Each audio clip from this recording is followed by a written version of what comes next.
Մարտի 30-ին մեր եկեղեցին նշեց մեծ պահքի 5-րդ անիրավ դատավորի կիրակին։ Գարեգին II ամենայն հայոց կաթողիկոսի հանդիսապետությամբ փակ պատարագ մատուցեց Տեր Ադամ Քահանա Մակարյանը։ Ըստ Աստվածաշնչյան առակի անիրավության զոհ դարձած այրիկինը անընդհատ թակում էր դատավորի դուռը, պահանջելով, որ իր դատը տեսնի։ Դատավորը, որ ոչ մարդկանցից էր երկնչում, ոչ Աստծուց, կնոջ համառությունից հոգնած ի վերջո լուծում է դատը։ Անիրավ դատավորի եւ այրի կնոջ առակով Քրիստոս ինչ ուղերձ է հղում իր հետևորդներին։ Այդ մասին իր քարոզում խոսեց Տեր Վահան եպիսկոպոս Հովհաննիսյանը։ Առակի հիմնական ուղերձը, ասաց Սրբազան հայրը, հարատև աղոթքի մեջ ապրելն է։ Միայն նեղության ժամանակ չէ, որ պետք է հիշենք Աստծո մասին։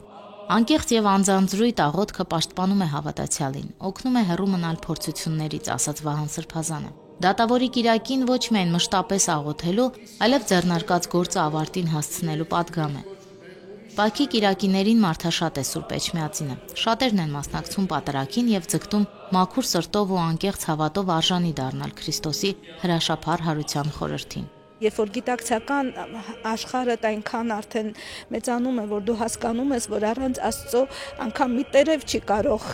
շարժվել հայոց կյանքում, ինչի մասին է խոսքը, եթե մենք ինքներս այդ ճանապարհով չպիտի քայլենք, սա շղթա է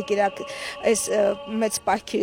կիրակնորիա շղթան է, որ ամեն կիրակի մի խորհուրդ է իրենից ներկայացնում, եւ ամեն այդ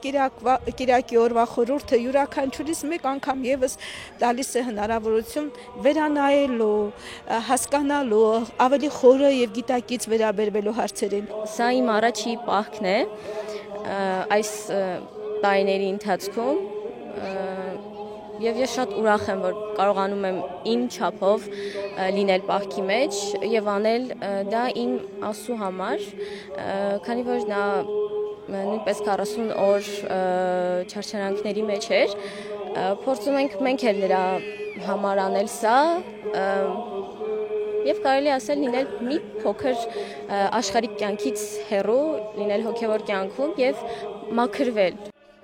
Անուշ Առաքելյան, Հարություն Տոլանյան, Եկեղեցական կյանք։